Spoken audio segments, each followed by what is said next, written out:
National Police Commissioner Fannie Masemola says since the launch of Operation Shanela more than a year ago, more than 800,000 operations have been conducted nationwide. Masemola had been giving an update on the police's response to serious and violent crimes, including extortion, and he says police have made a number of breakthroughs. With regard to Operation Shanela, we have registered, we have arrested more than, we have now passed the mark over 850,000 operations, and the operation is still continuing, and there is a number of suspects that we have arrested for various offences. We have confiscated 824 illegal firearms since the start of the operation, and over 17,000 rounds of ammunition of various calibers. Ziniko Mhlaba was there and joins us now live from the M1 highway here in Johannesburg. Ziniko, good morning. Interesting location, police out in the streets, and that seems to concur with the message that was shared by the National Police Commissioner and others, including the Hawks, that police are visible and that they are effective. Just share with us some of the successes that were shared with the country earlier on. Good morning, Imad. Yes, indeed, this operation or the update on the latest operations by the South African Police Service alongside the Hawks and obviously the provincial structures of SAPS, they've decided to take their operations here, in Johannesburg, and the Commissioner dubbed it as the heart of their operation. Remember that we are coming from a week where we saw 4 people being arrested in Johannesburg for extortion, but we know that the NPA has since dropped those charges, citing lack of evidence, but also the Commissioner has also commented on the issue or the recent or the breaking story that's happening down in KwaZulu-Natal, where 7 people lost their lives. And of course, the Commissioner saying they've received a report from the Provincial Commissioner, and of course, they've advised in terms of what is it that is needed to attend to that case. But also, the Hawks have joined this operation. Let's bring the Hawks head now, General Lebeya, to give us more details, Mr. Lebeya, Dr. Lebeya, about your involvement in the fight against crime, but on issues of corruption as well. The country is currently dealing with this issue of extortion. How much involved are the Hawks in these cases, and what aspect are you looking at as the Hawks when it comes to these incidents that have become problematic in the Eastern Cape, in KwaZulu-Natal, in Gauteng, but also the Western Cape? How are you getting involved? Obviously, as a point of departure, this type of cases are handled by the organized crime within the greater SAPS.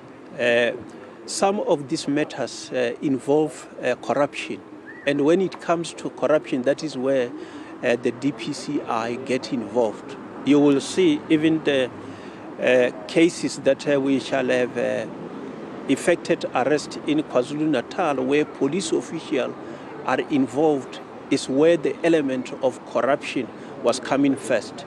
So even in the other provinces, the Eastern Cape, Gauteng province, where there is an element of corruption over and above the allegation of extortion, we come in.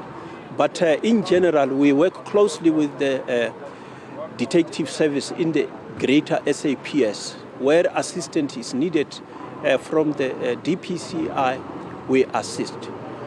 Generally, in the approach of fighting organized crime, which these extortionists fall under, which they actually operate on what we label level 1, organized criminal activities, we jointly work with the detective service, crime intelligence, other law enforcement agencies in what we call National Priority Crime Operational Committee.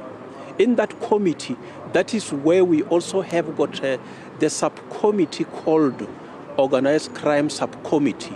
That is where all of these specialists share ideas and the approaches on how to deal with extortionists. Yeah, talk to us about, Dr. Lebeya, about the importance of ensuring that you've got all your ducks in a row when it comes to collecting evidence, so that we don't have situations where, the prosecution is saying that we don't have sufficient, information or evidence to work with, as we saw in Gauteng just yesterday, prosecution saying that we can't prosecute these guys because there is no enough information. So how critical is that aspect of gathering information, and how do you go about, charging these individuals? Because in most cases, we're dealing about people who are making verbal threats. So how challenging is that for you as the investigators? Yeah, you know that part of the methods that we use in the investigation is that there are those investigations that you take time to conduct them. And when all of the loopholes have been sealed, then can you submit the matter to the prosecutor for decision.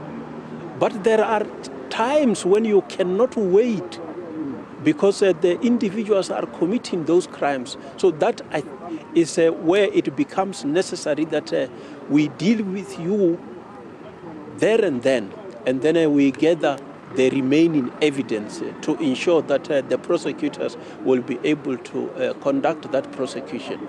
You cannot leave the individual who's committing crime now and say that I will come and deal with you later.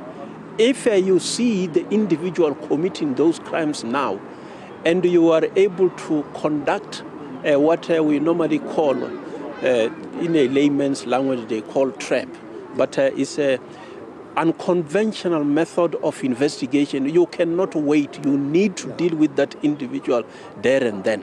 Talk to us about the protection of people who are coming out to report these cases. I understand that there's a hotline that has been, used, or that is being, identified, especially for people who want to come out anonymously.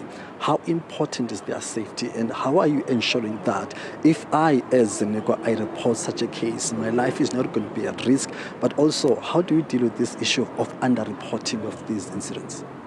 Firstly, as you shall have correctly observed, to ensure that informants are protected, there is also an option of reporting anonymously, which means that we will not be asking who you are and where you come from. So in that way, you know that your identity is safe. There are times when you also need to come and report if you feel that you have got the courage to report and become a witness. When you have done that, there is also a witness protection program that can take that into consideration. There are those who would like to be ordinary informers, bring the information and claim some sort of compensation for having provided the information, but not coming to testify. Obviously, even in that regard, you are still protected because it's only few people who will know who have provided the information. So as the National Commissioner shall have indicated, people are encouraged to report this thing as soon as they know about them.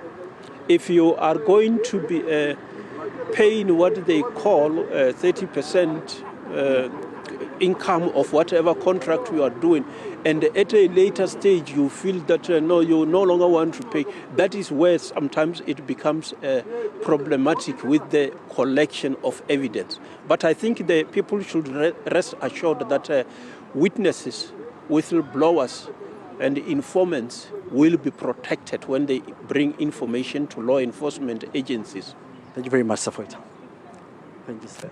That's General Lebeya, the Hawks head, just giving us more insight on the issues of extortion, especially when it comes to gathering information, but also, very lastly, the protection of those that are coming out. So that's the latest here. We know now, Iman, that there are provinces which have been identified, as areas of concern. We talked about KwaZulu-Natal, Gauteng. We know that also the Eastern Cape and the Western Cape are the provinces which have been identified as provinces in need of serious attention when it comes to such matters. So that's the latest from us. Respect to you for now. It's so interesting, Ziniko, listening to Lieutenant General Godfrey Lebeya talk about the protection for whistleblowers. This is a marquee focus on the channel this morning. We have two people who might say that they've had who will say actually that they've had a very different experience when it comes to whistleblowing and then being protected by law enforcement. So we'll bring that story into our viewers in about 5 or 6 minutes or so. Ziniko Mhlaba there, live from this joint briefing given by the Hawks and the SAPS on updates in their nationwide campaign against crime.